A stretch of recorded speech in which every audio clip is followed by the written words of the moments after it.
बिस्मिल्लाहिर्रहमानिर्रहीम नहमदुहु व नुसल्ली अला रसूलिहिल करीम अम्मा बाद।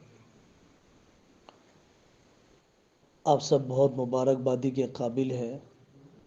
बहुत ही ज़बरदस्त काम कर रहे हैं, बहुत ही अहम काम कर रहे हैं।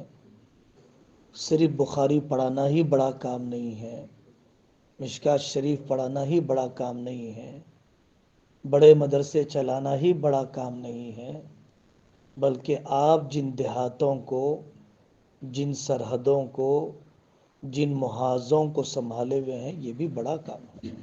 Habari wanga wemegeze kuti kugamba kulimu kuti congratulation kapena kuti nkhani zabwino kulimu ni chabwino icho akuti imwe vanthu mukata ntchito ikulu maningi sikuti kapena kusomesa Bukhari ndiye ntchito ikulu chabe kapena kuyendesa ma institution yosiyanasiyana ndiye ntchito ikulu maningi, koma imwe kwamene muliri kumalo kwamene musunga dini yanu musamala dini yanu kwamene kuja ntchito yamene mukata ntchito ni ntchito ikulu maningi.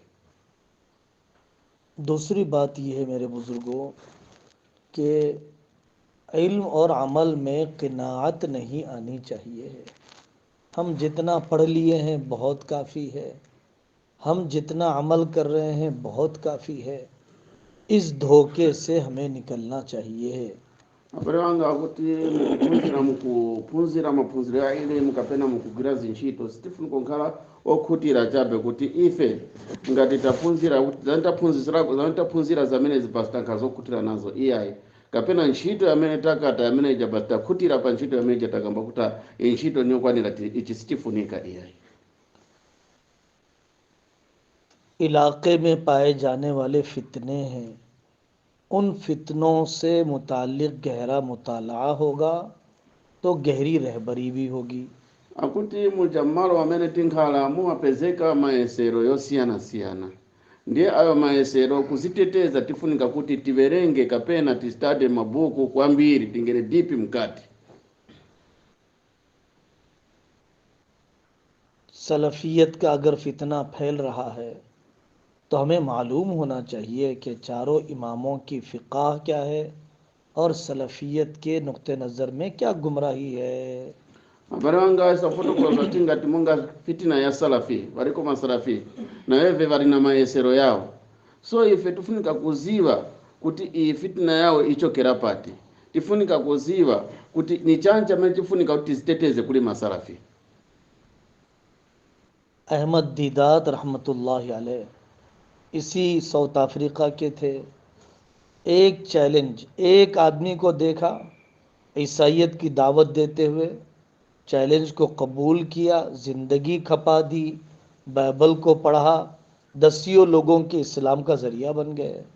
Akuti onani Ahmad Didat akuti umuntu wenza wakuno ku Africa kapena waku South Africa anaona kuti mkristian winango apereka dawati yake kapena panga zampingo wake uja, but Ahmad Didat sanaleke Dr. Ahmad Didat sanalekezi pamene apa anangene saiva anaenda mabuku dipi kuenda mabuku kuja kustada mabuku yaja mpaka anateteza watu wangati kutokera ku fitna ameneyi. Ibrahim अस्साबाती नामी एक ज़बरदस्त आलिम गुज़रे हैं, ईसाइयत के बारे में गहरी तहकीक करना चाहा। 12 साल कई पादरियों की सोहबत में रहे, फिर उन्होंने किताब लिखी अल बराहीन अस्साबातिया। Akuti kwenze muntu amene even alimu mkali maningi ni alimu wamene nuo kambe kuti raya marabiki tikambe kuti mkali maningi alimu akuti veve akuti anastada kya para Ibrahim sabata अस्साबाती akuti awa zina yao aitomola pa ine kanga ta pronounce puno bwino but ni Ibrahim Asabati. Ji Akuti awa naita bwaji akuti wanastada anatenga zaka maniki kustada Christianity 12 years astada jabe Christianity amene kuti ateteze vantu wahiye mufti sab jome kami karta हूँ जी लुकमा मदद करना जी। मेरी दूसरी बात मैं दोहराते रहूँगा कि इल्म और अमल में क़नाअत नहीं आनी चाहिए। Because abweza hapo ya jamaa kuti festival onkala okhutira pa elimu yathu na pa zintchito zathu.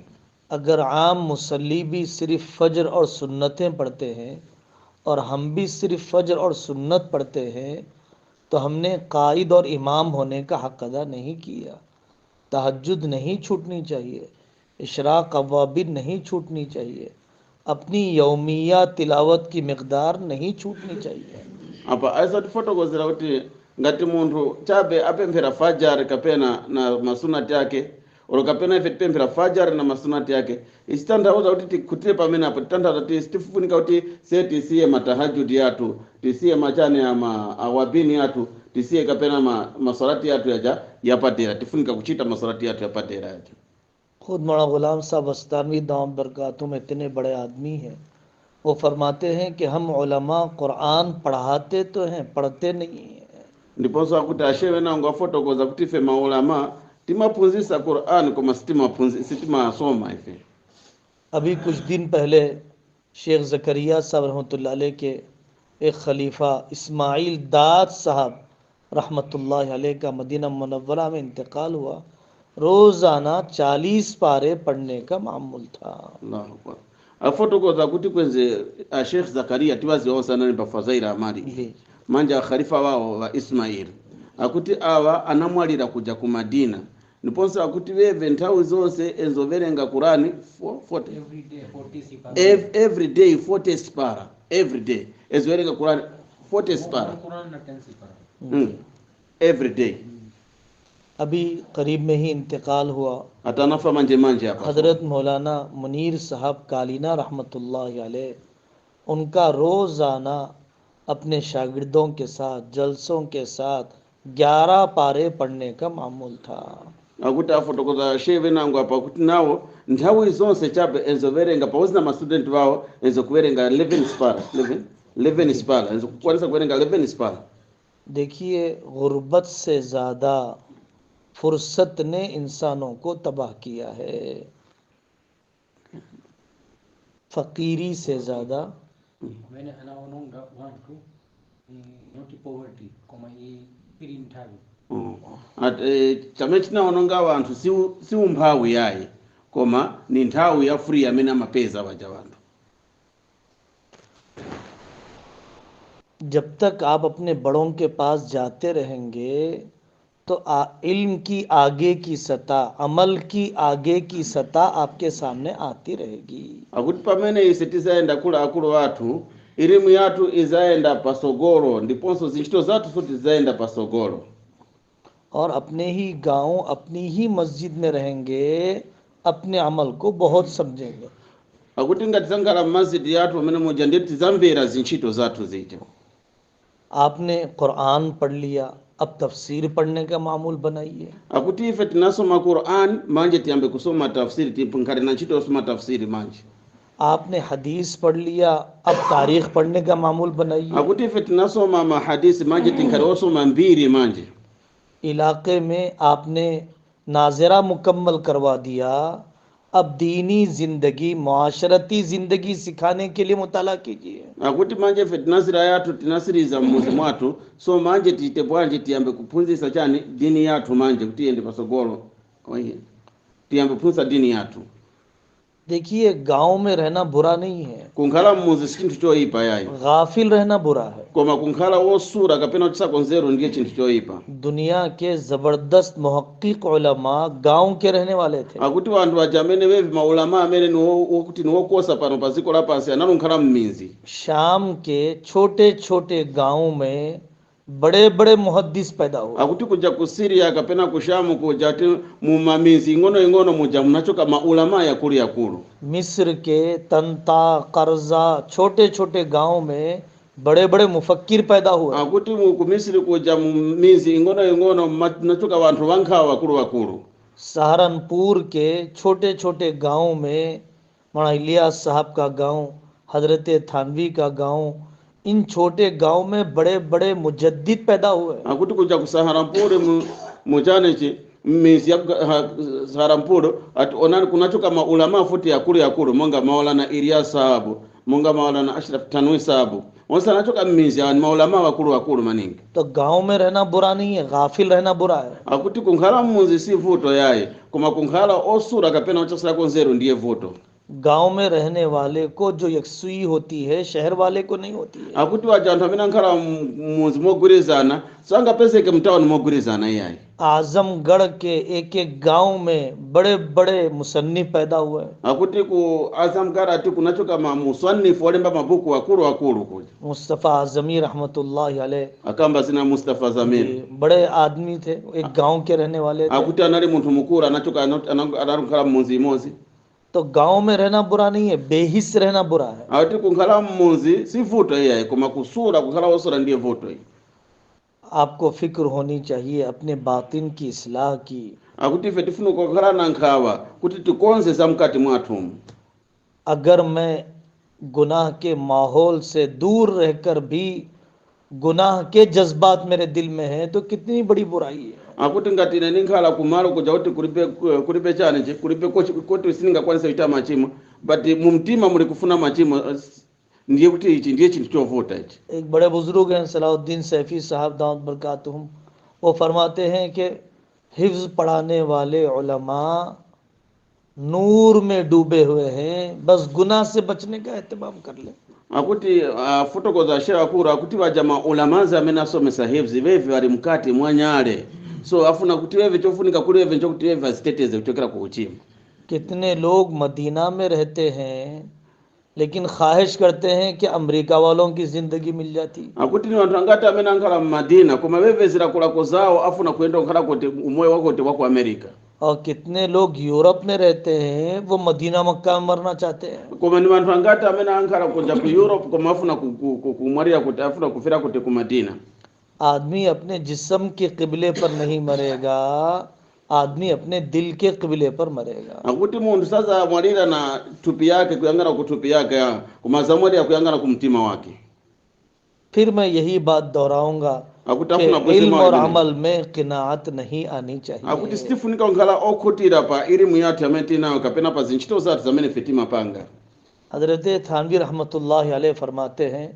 हर वक्त इसी उधेड़ बुन में रहता हूँ, इसी फिक्र में रहता हूँ कि मैं अपने अमल को ऐसा कर लूँ, अपनी फिक्र को ऐसा कर लूँ, अपने रात और दिन को ऐसे कर लूँ तो शायद मेरे लिए ज़्यादा बेहतर रहेगा। akuti mwana ashafutana wanakukhala na nkhawa nthawi zonse ankhakuganiza nthawi zonse kuti ine ntchito yanga nichite so kapena maganizo yanga ise so kapena ide yanga niyendese so kapena usiku wanga niyendese so kuti kapena nichite mopambanisa लकड़ी के कलम से लिखा जाता था atana kulemba na mtengo तो हर थोड़ी देर के बाद उसको तराशना चिमोटे। पड़ता है। akuti ezo chipala nthawi ine after 2 minutes iliyonse हाँ, तो लिखने के बाद जब उसको तराशने के लिए मशगूल हो जाते थे, लिखने का काम नहीं होता था, तो वो थोड़ी देर का वक्त जिक्र में लगाते थे। akuti pamene wevenze akalemba paja pa nthawi itayo yochosa cha chimuti kapena yochivenga kapena kusongola kuja akuti pa nthawi amene ija pamene aleka kulemba kuti wevenze kukhala bizi upanga dhikri ya Allah subhanahu wa ta'ala तो इतने वक्त को भी कीमती बनाने वाला अपनी जिंदगी पर बार बार नजर सानी करता है कि इसको ज्यादा मुफीद कैसे बनाया जाए। akuti pa nthawi yathu funika kuti ite bwaji tinkhana fikiri yapamoyo tinkhana chana nkhawa pa nthawi yathu ija kuipanga yavaliyo nthawi kuti nizayiyendesa bwanji pa moyo wanga तीसरी बात मेरे बुजुर्गों जो आप हजरात से अर्ज करने की है, afuna akambe mawu yachitatu manje kutifotokozera pa आप जिस गांव में रहें उस गांव को खुद कफील बनाइए। akuti ija munzu amene munkhala moja mweyo nkhalani kafiri yani उस गांव को इंडिपेंडेंट बनाइए। muipange kuti inkhale independent kuli imwe आप चले जाएं तब भी वहां नमाज पढ़ाने वाले हों, ngati mwe mwayenda kupezeka uja munthu amene apempheresa mapemphero kwamene kuja आप वहां पर आलिम बनाकर हटिए, akuti mwe mwasiya mwapanga alimu kwamene kuja वहां पर हुफ़ाज़ किराम तैयार कीजिए। akuti pangani mahufazi kuchokera munzu amene munkhalamo imwe मौलाना उमर साहब पालनपुरी रहमतुल्लाह अलैह की दुआ का बहुत ख़ास जुमला था, ए अल्लाह हमें बाज बनाकर मौत न दीजिए। akuti na Maulana Umar rahmatullahi alayhi akuti wewe vanalopanga dua ati mndu amwa munalipesha mawezo kamba kuti ife musati pasa imfa pamene ife tilibe vana, musati pasa imfa pamene ife tilibe vana kapena pamene ife tili ngomwa. देखिए, कोई किसी गांव को बदलता है, कोई किसी ज़िले को बदलता है, कोई किसी सूबे और स्टेट को बदलता है, कोई कंट्री को बदलता है, कोई हिस्ट्री को बदलता है। आपका वजूद उस गांव में महसूस होना चाहिए। akuti kuri vandanangu achinja town, vachinja province, vachinja country, vachinja zosiyana siyana, nafe kuja kumuzi kwave tingatifunga kuti unkhale kwakuita bwanje tisinthe kuja kumuzi. आपकी घरवाली के ज़रिए से, आपकी वालदा के ज़रिए से, आपकी बेटियों के ज़रिए से बालिगात के मकातिब इलाके में चलने चाहिए। akuti kuchokera kuri imwe, kuchokera kuri banja yanu, kuchokera kuri makolo yatu atifunga kuti kunkhale vanthu amene ofikisa dini balagati yange बड़ी adult ladies au inkareko madrasa yachani ya abana akazi akulu kuchokera kula akazi vano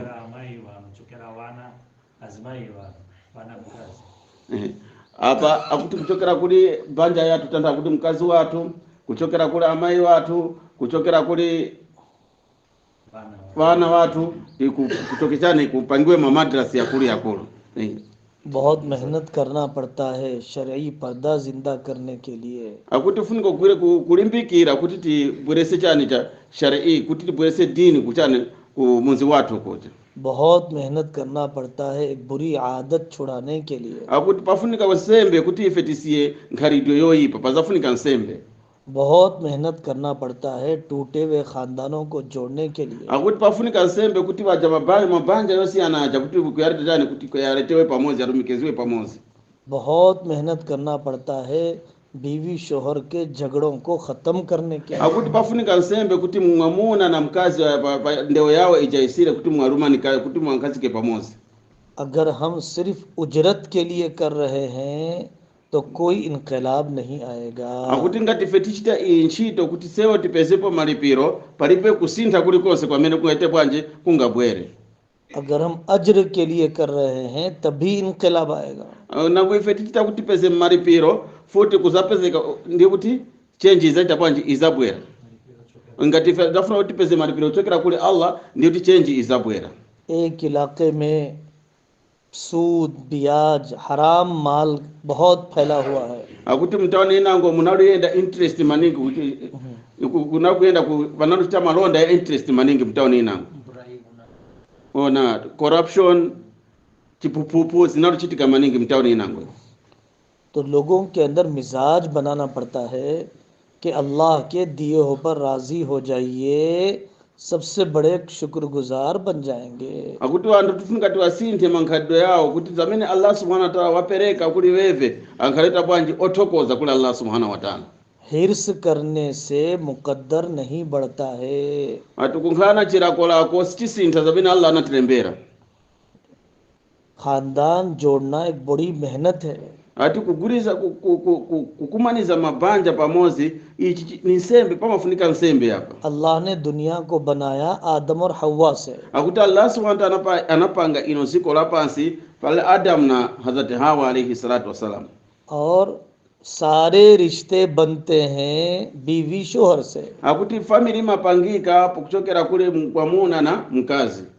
और दुश्मन सबसे पहले निकाह और बीवी शोहर के रिश्ते को तोड़ना चाहता है ताकि खानदान की सारी कड़ियां टूट जाए। akuti shetani akafuna kuononga ama enda kuononga pa muna na mkazi amene ni okwatirana kuti family yonse ite bwanji isokonezeke. जब बीवी शोहर का रिश्ता ही कमज़ोर हो गया, टूट गया, बिखर गया, बेएतमादी का शिकार हो गया, तो अब दादा दादी, नाना नानी, खाला खालू, चाचा चाची, ये सारे रिश्ते भी गुम हो जाएंगे, ख़त्म हो जाएंगे। akuti afotokoza mwachitula apa kapata tozeka pafupi kuti pamene mkazi na mwamuna wapatukana kapena ija relationship iwonongeka pakati pawo, akuti atate kapena ambuya na ambuya kapena atate na atate, anko na anko, ehi chachana chacha uncle aunty anti na anti pamankapo itabu anti pamankapo onongeka pangapasuka. आप जानते हैं कि इस्लाम में दियत का निज़ाम है, आकिला का निज़ाम है कि समाजी दबाव होता है, ख़ानदान का दबाव होता है ताकि आदमी को कत्ल के गुनाह से रोके, गलत हरकतें अपने मोहल्ले में होने से रोके। तो इससे पता चलता है कि रिश्ते की कड़ियाँ, समाजी कड़ियाँ आदमी को गुनाह से, जुर्म से रोकने में मदद करती हैं। मदद कीजिए, यहाँ मदद कीजिए जी। kuli Maramulo kuti muntu kapaya makalake makala Islam anapanga kuti walipile malipiro wake iya koma mchimenzo tsakambo amapanga certain amount kuti akapaya iyo alipile amount ija so chifukwa kuti uchimo usatipezeke pa society yatu chimozi family connection iyo afuna kupezeka kuti uchimo yaso usatipezeke usachitiki. मौलाना यूसुफ साहब रहमतुल्लाह अलैह फरमाते थे कि हक़ ज़िंदा है और ज़िंदा अपने दो पैर पर चलता है, जान और माल की कुर्बानी। बातिल मुर्दा है, चार कंधों पर चलता है, औरत, दौलत, हुकूमत और ज़मीन दिए जाने की लालच। हक dalam Islam hak imaenda amendo yali na bati amaenda pa mendo fo muntu amenali moyo amaenda pa mendo yali simame ndiye kuti hak bati amaenda pa iyo kuti mupeze chani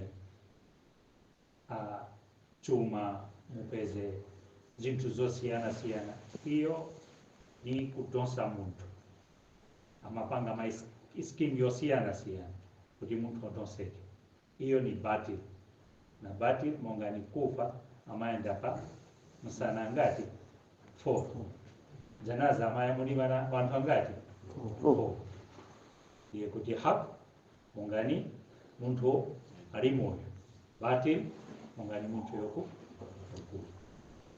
तो तीसरी बात हमने आपसे ये अर्ज़ की है कि अपने गांव को, अपने इलाके को अपने कदमों पर खड़े करने की कोशिश करना है।